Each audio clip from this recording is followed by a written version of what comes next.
আসসালামু আলাইকুম। আশা করছি আল্লাহর রহমতে সবাই ভালো আছেন। তো মুরগি পালনের ক্ষেত্রে কিছু গুরুত্বপূর্ণ কাজ আছে। তো গুরুত্বপূর্ণ কাজের মধ্যে অন্যতম একটা হচ্ছে গিয়ে আ সময় মতো মোরগ বা মুরগির বাচ্চাকে কৃমির ডোজ করা আরকি। তো ৪৫ দিন বয়সের উপরে আ সবগুলো মুরগিকেই কৃমির ডোজ করতে হবে। তো মূলত ২ মাস পর, পর মোরগ বা মুরগির বাচ্চাকে কৃমির ডোজ করাতে হয় আরকি। তো সময় মতো যদি আ মোরগ বা মুরগির বাচ্চাকে যদি কৃমির ডোজ করানো হয় না, তাহলে দেখা যাইব ডিম পাড়া মোরগগুলো ডিম পাড়া কমাই লিব এবং বাচ্চা দেখা যাইব ঠিক মতো খাবার খাইব, কিন্তু বয়স অনুযায়ী গ্রোথ আসবে না।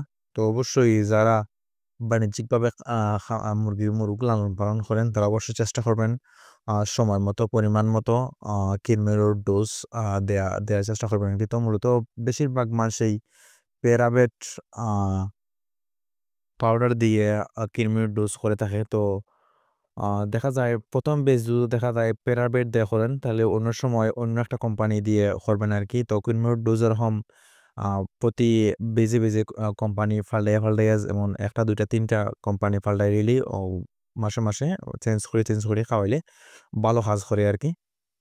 তো প্যারাভেট খাওয়ানোর নিয়ম হচ্ছে গিয়ে ১ লিটারে ১ গ্রাম। তো গত কয়েকদিন আগে আমারে একজন আ মহিলা ফোন দিছে যে তানে কৃমির ওষুধ খাওয়ানোর পর আ তানের রানিং কিছু মুরগ আছিল, দেশি মুরগ। মাথা ঘুরিয়ে মারা মা মর মরছে আরকি। তানে ভিডিও দিছে আমারে।